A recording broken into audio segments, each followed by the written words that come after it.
Hello and I welcome you all on keystone classes. तो ये हमारा सेट नंबर 3 इंग्लिश का। इससे पहले हम 2 सेट कंप्लीट कर चुके हैं। ठीक है, ये हमारा आखिरी सेट बच रहा है, इसे भी कंप्लीट कर लेते हैं। इसमें 10 क्वेश्चंस है जो हमारे ग्रामर के या वोकैबुलरी के। बाकी जो 10 क्वेश्चंस है इसके वो आपके हैं किसके, पैसेज के। तो मैंने पहले बोला था पैसेज वगैरह तो आपको ही डील करना है, आपको पढ़ना आना चाहिए, तभी आप उसका मीनिंग निकाल पाएंगे, तभी आप क्वेश्चंस को अटेम्प्ट कर पाएंगे। First vocab, second grammar, third आपको पैसेज पे कूदना है। ठीक है, तो इसके हैंड रिटन नोट्स मैंने आपको अपलोड कराई दिए थे कीस्टोन क्लासेस वाले चैनल पे। जिसको ज्वाइन करना है नीचे डिस्क्रिप्शन में आपको लिंक मिल जाएगा, आप वहां से ज्वाइन कर सकते हो और देख सकते हो। अगर आपको ठीक लगते हैं तो आप वहां से भी नोट्स अपने क्रिएट कर सकते हो। क्वेश्चन नंबर 1 की तरफ चलते हैं। Real estate agents incorrectly spelled word की बात करी है और मेरे को एक ही वर्ड दिया हुआ है ऐसा। ये जी वाला जो वर्ड है ना, यही गलत है, मेरे को दिख गया। तो यहाँ पे एक बार मतलब देख लेते हैं। Real estate agents give gracious advice. Gracious आना चाहिए। ग्रेसियस का मतलब होता है फ्री में कोई एडवाइस देना। Something done, something is done for free. ठीक है, something is done for free, done is, something is done for free. ठीक है, हम इसको ग्रेसियस कहते हैं। ठीक है, ग्रेसियस की स्पेलिंग आपको यहाँ पे करेक्ट करके दी हुई है। यहाँ पे क्या गलती है, यहाँ पे TUTOUS नहीं आएगा, TUITOUS आता है। ठीक है, खाली एक आई इसने खा लिया। अगर मैं इसके सिनोनिम्स की बात करूं तो सिनोनिम्स में एक तो फ्री हो जाएगा, ये मैंने यही देख लिया। वॉल्यूंटरली हो जाएगा स्वेच्छा से, वॉल्यूंटरली। स्पेलिंग स्पेलिंग देख लो, वो प्रोनाउंसिएशन मेरी बहुत गड़बड़ है। ठीक है, बेस्टोव्ड हो जाएगा। बेस्टोव्ड मतलब किसी को पुरस्कार देना, इस सेंस में यूज होता है, लेकिन यहाँ पे भी वो सिनोनिम्स में आ जाएगा। ठीक है, अगले क्वेश्चन की तरफ को चलते हैं। क्वेश्चन नंबर 2 हमारा क्या कह रहा है। क्वेश्चन नंबर 2 ये रहा, choose the most appropriate word for fill in the blanks. Fill in the blanks के लिए मोस्ट एप्रोप्रिएट वर्ड चाहिए मेरे को। She enjoyed a juice, enjoyed a juice for dessert after lunch. उसने लंच के बाद डेजर्ट में एक जूस पिया। एक जूस पिया, कैसा पिया, ये तो है a juice of apple, a juice of orange, a juice of kiwi, कुछ भी आ सकता है। मतलब यहाँ पे ए जूस ऑफ और फ्रूट का नाम आना चाहिए। सेंस के हिसाब से यहाँ पे किसी फ्रूट का नाम आना चाहिए। अब मेरे को ये जो चारों दिख रहे हैं, ये चारों के चारों मैंने तो कभी पढ़े नहीं। ठीक है, लेकिन इसमें जो पियर होता है, पियर का मतलब होता है इसमें नाशपाती। लेकिन मैं पार और पेयर और पार के हिसाब से पियर लगा सकता था, क्योंकि पार का मतलब मैंने पढ़ा हुआ है बराबर। मैंने एक्चुअल में आपको बताऊं, मैंने भी नाशपाती पियर नहीं पढ़ी। मैंने नाशपाती नाशपाती पढ़ी है, पियर मैंने पहली बार इस क्वेश्चन के चक्कर में देखी है। तो पियर हमारा नाशपाती होता है, जिसका मुझे मतलब बिल्कुल नहीं पता। लेकिन पार क्योंकि मेरा एक इडियम में यूज होता है, तो मेरे को वहां से पार का मतलब पता है। पार का मतलब वहां से बराबर होता है। PARE वाला जो पार होता है, इसका मतलब होता है किसी चीज के ऊपर से छिलका उतार देना। जैसे कि संतरे के ऊपर छिलका होता है ना, उसे उतार देना। इसे to remove, to remove the thin outer layer, the thin outer layer, thin outer layer of something। ठीक है, किसी भी चीज की जो thin outer layer है उसको उतार देना हमारा PARE स्पेलिंग होती है उसकी। ठीक है, pair pair pair pair pair pair ऐसी कुछ बोलते हैं। ठीक है, जैसे कि ऑरेंज के ऊपर स्किन होती है ना, उसको जब उतारेंगे उसकी सेंस जब आएगी तब आप पे PARE यूज होगा। ठीक है, या फिर पील ऑफ बोलते हैं ना, पील ऑफ, उस सेंस में यूज होता है। PAR is equal to peel off, छिलका उतारना। ठीक है, उसी सेंस में यूज होता है। पेड़ का मतलब हमारा जोड़े होता है, पेड़ का तो बताने को सेंस है नहीं। क्वेश्चन नंबर 3 की तरफ चलते हैं। Select the most appropriate synonyms of the given word. मेरे से एप्रोप्रिएट सिनोनिम पूछा है गिवन वर्ड का, देख लेते हैं सिनोनिम्स। पहले तो मैं चारों को देख लेता हूं एक बार। तो अगर मैं रेस्ट्रेन को देखूं, अगर मैं इस पहले को पकड़ूं, तो रेस्ट्रेन का क्या मतलब होता है। रेस्ट्रेन का मतलब होता है कि रोकना। रेस्ट्रेन का मतलब रोकना होता है। मेरे को प्रिक्लूड बोला है, मैं यहाँ से स्टार्ट कर देता हूँ। ठीक है, क्योंकि सिनोनिम्स एंटोनिम्स तो ज्यादा आएंगे। तो अगर मैं प्रिक्लूड की बात करूं, जो मेरे को वर्ड दिया है प्रिक्लूड, इसमें अपने आप में प्री है, यानी कि पहले। और इंक्लूड का क्लूड दे दिया, यानी कि पहले इंक्लूड कर दिया या पहले कंक्लूड कर दिया। दो तरीके से हो सकता है, या तो प्री का मतलब तो हमें पता चल गया है, तो ये इंक्लूड हो सकता है, कंक्लूड हो सकता है। जो लास्ट वाला ये वर्ड है ये या तो इंक्लूड करके मिला के बना हुआ है या कंक्लूड करके मिला के बना। अगर मैं पहली बार पढ़ रहा हूँ, प्री तो पहला हो गया, जैसे आपके प्री बोर्ड होते हैं 10वीं 12वीं में, वो तो आपको पता ही होंगे, तो वहां से आप प्री को अपने दिमाग पर सेटल कर सकते हैं। प्री का मतलब होता है बोर्ड से पहले का, बोर्ड से पहले का, बोर्ड से पहले का। और इंक्लूड या कंक्लूड में से दोनों में से एक वर्ड का ये यहाँ पे लास्ट वाला पार्ट दिया हुआ है। तो हमारा प्रीक्लूड का मतलब होता है to prevent something from happening और somebody from doing something, or somebody from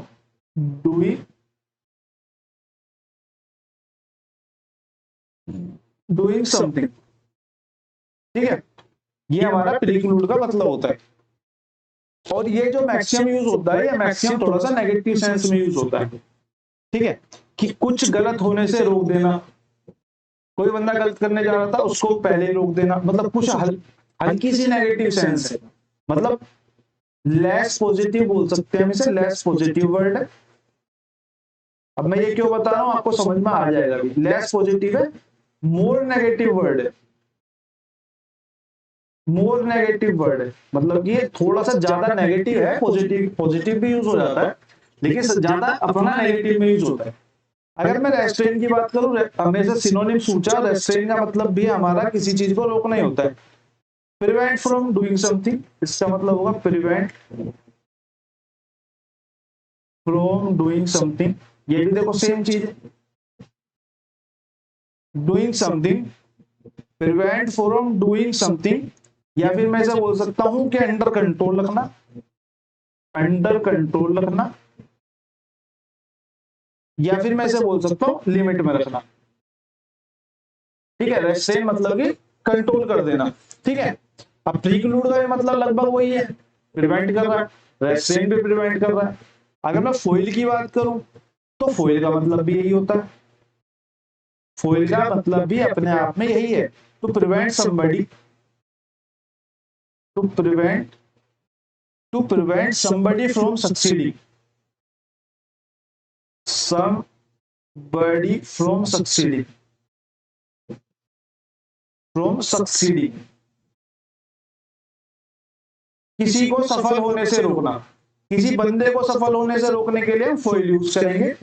किसी चीज को रोकने के लिए कि वो ना हो जाए, किसी को अंडर कंट्रोल रखने के लिए, लिमिट रखने के लिए रेस्ट्रेन करेंगे। ठीक है, और किसी को सक्सेस होने से रोकने के लिए हम फोइल यूज करेंगे। प्रीक्लूड का मतलब भी लगभग यही जैसा, तो दोनों ऑप्शन भी इसमें हो जाते हैं।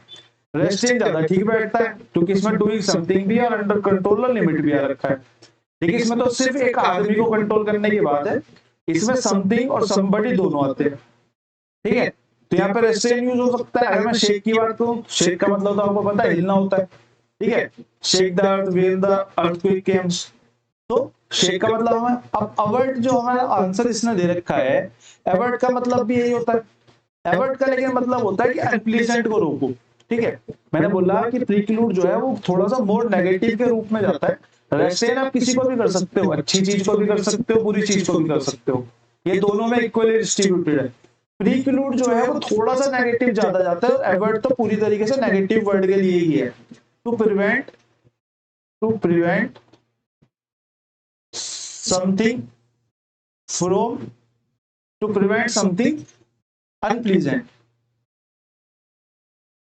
To prevent something unpleasant. ठीक है, तो ये हमारा अवॉइड जो है वो अनप्लीजेंट चीज को रोकने के लिए यूज होता है। प्रीक्लूड भी कुछ नेगेटिव सेंस में यूज होता है, इसलिए तीनों ही सही है, लेकिन ज्यादा सही हमारा अवॉइड हो जाता है। इंग्लिश में आधी चीजें ऐसी होती है कि ज्यादा सही कौन सा है, कम सही कौन सा, उस हिसाब से आपको लगानी होती है। बहुत ज्यादा क्लोज कॉल वाला आप सिनोनिम्स कह सकते हैं, बहुत ज्यादा क्लोज कॉल वाला सिनोनिम्स था।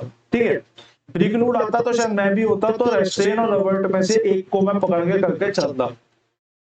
फोइल तो मैं छोड़ देता क्योंकि फोइल का एक तो शायद मेरे को उस टाइम पे क्लिक भी नहीं होता, और दोनों ऑप्शन ना मेरे को क्लिक हो जाते हैं। रेस्ट्रेन और अवॉइड जो है वो दोनों मेरे को बहुत जल्दी क्लिक हो जाते हैं। ठीक है, अगर मैं 2-4 सिनोनिम्स की बात करूं तो 3 तो यही हो गए आपस में, अगर दो चार और सिनोनिम्स की बात हम कर लें तो हम बोल सकते हैं कंटेन, ये रेस्ट्रेंट की सेंस में ज्यादा जाएगा, ठीक है। कीप, गवर्न, गवर्न छोड़ो, कंटेन और कीप आप रख सकते हो, बाकी तीन ये जो आपस में भी सिनोनिम्स हैं, ठीक है। क्वेश्चन नंबर 20, सॉरी 20 बोल रहा हूँ, क्वेश्चन नंबर 4 की तरफ आते हैं। Select the most appropriate antonym for the given sentence for the underlined word given in the sentence. क्या बोल रहा हूँ, select the most appropriate antonym of the underlined word in the given sentence. One can always forgive, forgive का मतलब सबको पता है, माफ करना होता है, but not necessarily forgets। बहुत जल्दी लोग, एक बंदा जो है वो बहुत जल्दी फॉरगिव तो कर देता है लेकिन फॉरगेट नहीं करता। चीज उसने बोलता है चल कोई बात नहीं, लेकिन उसके बैक ऑफ द माइंड वो चीज हमेशा रखी हुई है, ठीक है। उस सेंस में बात कर रहा है। एंटोनिम्स पूछा है मेरे से, एक्सक्यूज, एक्सक्यूज का मतलब भी फॉरगिव ही होता है। हम बोलते हैं ना एक्सक्यूज मी प्लीज, जब साइड लेनी होती है किसी से कि मुझे माफ करिए थोड़ा सा हट जाइए जिससे कि मैं जा सकूं, ठीक है। अगर मैं रेमिट की बात करूं, अगर मैं यहाँ पे रेमिट की बात करूं तो रेमिट भी इसी सेंस में यूज होता है। डिफ्लेक्ट, डिफ्लेक्ट भी लगभग इसी सेंस में यूज होता है, ठीक है। तो ये तीनों हमारे इस सेंस में यूज है। कंडेम्न हमारा इसका अपोजिट हो गया। अगर मैं फॉरगिव के सिनोनिम्स की बात करूं, अगर मैं आपसे यहाँ पे फॉरगिव के सिनोनिम्स की बात करूं, दो चार सिनोनिम्स पढ़ लेते हैं। एक्सक्यूज हो गया, आपका नीचे लिखा हुआ है। पार्डन हो गया, आप पार्डन बहुत ज्यादा यूज करते हैं, यहाँ पे एक्सक्यूज में प्लीज की जगह पार्डन प्लीज ऐसे भी यूज हो जाता है। पार्डन हो गया, और रेमिट हो गया, और स्पेयर हो गया, छोड़ दीजिए मुझे, स्पेयर द एनिमी, ठीक है। डिफ्लेक्ट हो गया, ठीक है। डिफ्लेक्ट, डिफ्लेक्ट भी इसकी सेंस में यूज होगा। एक सेकंड में मेरे को क्रॉस चेक करना पड़ेगा। डिफ्लेक्ट, डी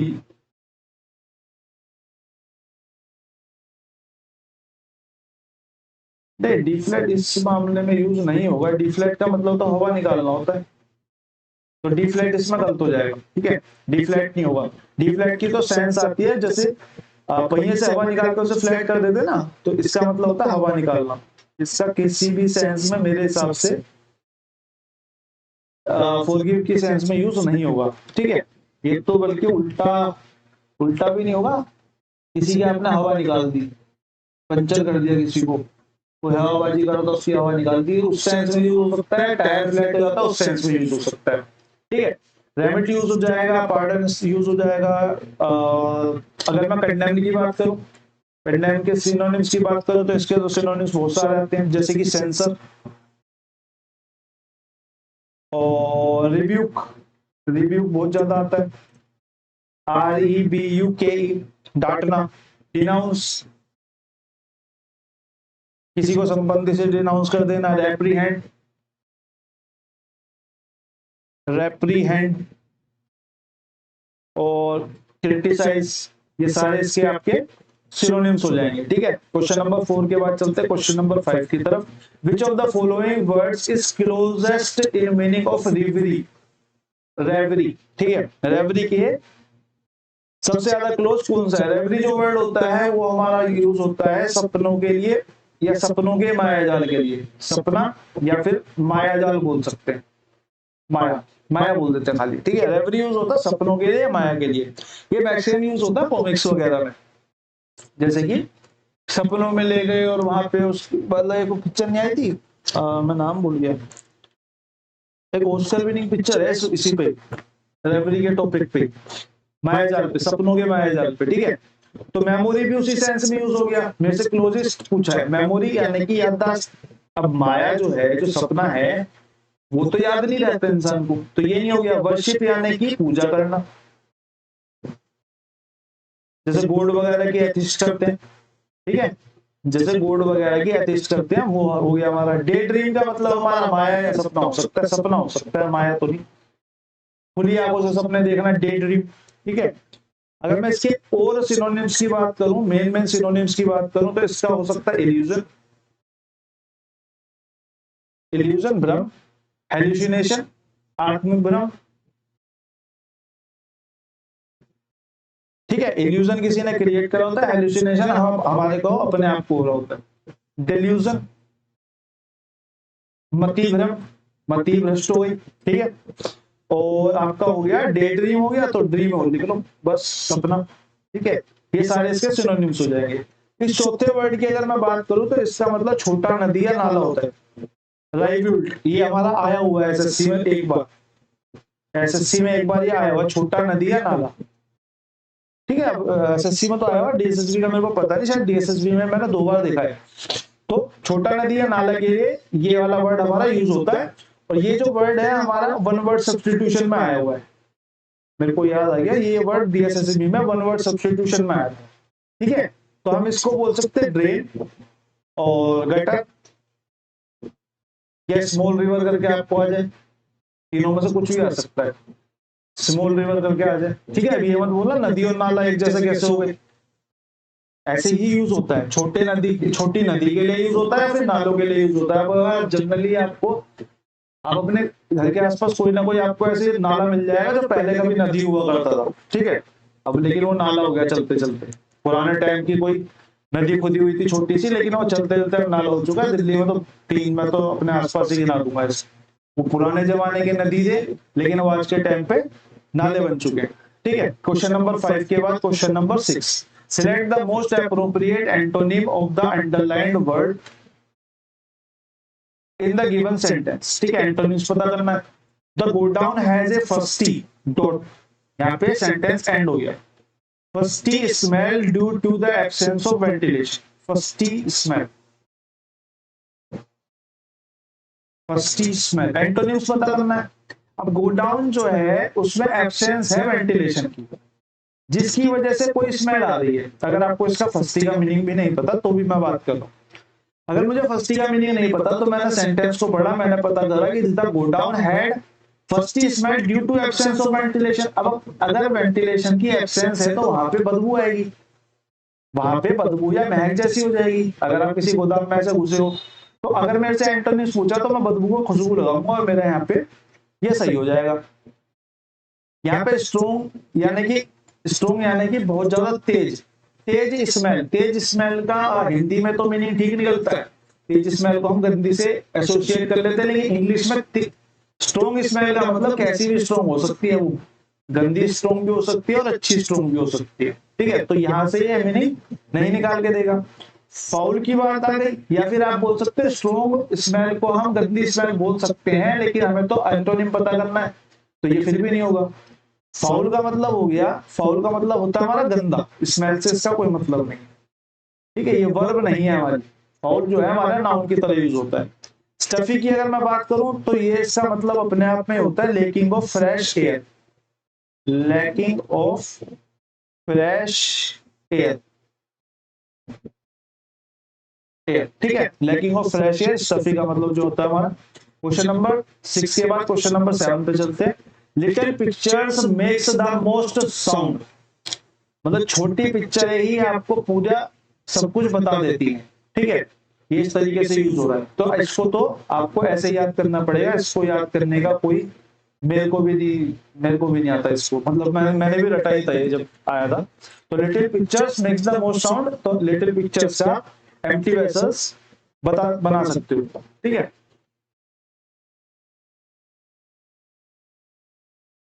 क्वेश्चन नंबर 7 के बाद क्वेश्चन नंबर 8 पे चलते हैं। क्वेश्चन नंबर 8 हमारा क्या कह रहा है, इनकरेक्टली स्पेल्ड पूछा है।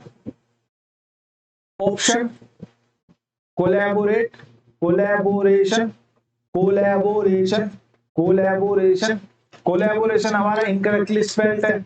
एजिटेशन, एजिटेशन और कमीशन। अब हमें ओपोजिशन का मतलब पता है, ओपोजिशन का मतलब तो हमारा प्रतिद्वंदी होता है। एजिटेशन का मतलब हमें पता है उत्तेजना होता है, एजिटेशन का मतलब हमें पता है कि उत्तेजना होता है, एजिटेशन का मतलब हमारा उत्तेजना होता है, ठीक है। तो उत्तेजना, और कमीशन का मतलब हमें पता है क्या होता है, कमीशन का मतलब होता है कमीशन, कमीशन का मतलब होता है, क्या बोलते हैं उसे हिंदी में,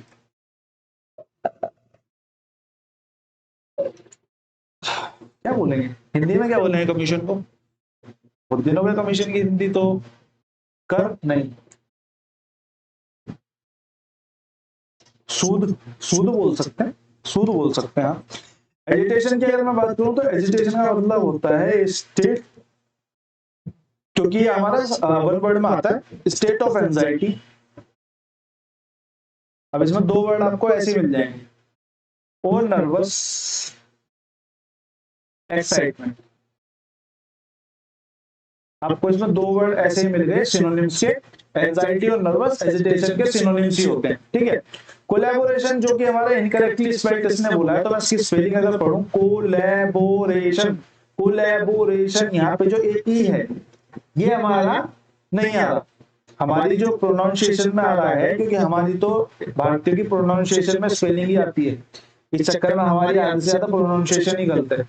तो कोलैबोरेशन में हमारे हिसाब से आर के बाद जो है ए आना चाहिए, तो बस ये इसमें छोटी सी गलती थी कि यहाँ पे आर के बाद ई की जगह ए आएगा, ठीक है। क्वेश्चन नंबर 9 के बाद कुछ एजिटेशन हमने करवाई दिया, कमीशन अपोजिट की कोई जरूरत है ही नहीं, कोलैबोरेशन की जरूरत है, कोलैबोरेशन भी करवा देते हैं। Action of working, and action of working,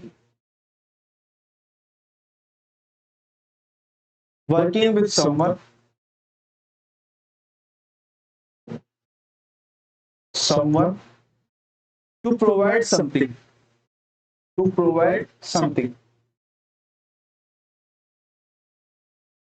तो कोलैबोरेशन का सीधा सीधा मतलब ये होता है कि दो आदमी जुड़े और उन्होंने कुछ काम करा जिससे कि उन्हें कुछ फलना फूलना हो जाए। जैसे कि दो पार्टी का कोलैबोरेशन होता है, इलेक्शन का ईयर है तो सबसे ज्यादा एग्जांपल जो आएंगे मेरे मुंह से वो इलेक्शन को लेके आएंगे, तो दो पार्टियां मिलेगी, कोलैबोरेट करेंगे जिससे कि वो जीत सके, किसी तीसरी पार्टी के खिलाफ खड़ी होगी। जैसे अभी हमारा किसका चल रहा है, इंडिया अलायंस और एनडीए का चल रहा है, ये दोनों अलायंस जो है एक दूसरे के सामने खड़ी हुई है, बहुत सारी पार्टीज को मिला के कि मैं इससे ऊपर चली जाऊं या मैं इससे ऊपर चली जाऊं, जो भी जाता है वो इलेक्शन की बात है, मैं आपको सिर्फ एग्जांपल दे रहा हूं।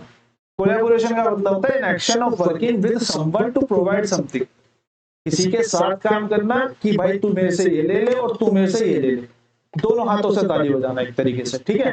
क्वेश्चन नंबर 8 के बाद question number 9, never trust a person who blows his own trumpet. ये हमारा सीधा सीधा जो होता है हमारा इडियम होता है, ये यहां से लेके और यहाँ पे ट्रम्पेट आ जाएगा,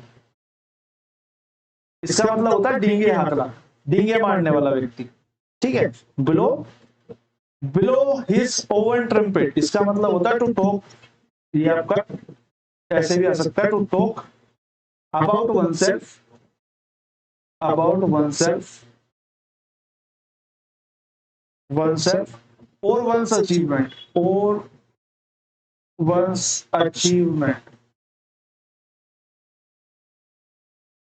ठीक है। तो ये हमारा इडियम का इसका मतलब होता है।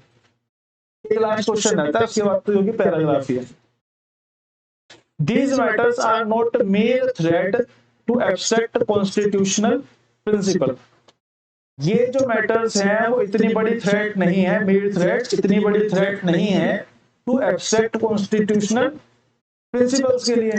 अब यहाँ पे एब्स्ट्रैक्ट का मतलब क्या हो जाएगा, एब्स्ट्रैक्ट का मतलब क्या हो जाएगा, एब्स्ट्रैक्ट का मतलब हमारा अगर हम देखें तो हमारा जो मतलब कि कॉन्स्टिट्यूशन के वो प्रिंसिपल्स हैं जो लिखे नहीं हुए लेकिन उसमें हैं, कुछ प्रिंसिपल्स ऐसे भी है ना, जो पॉलिटी पढ़ते हैं तो हमको पता चलता है कुछ प्रिंसिपल जो है वो हैं लेकिन वो लिखे हुए नहीं है।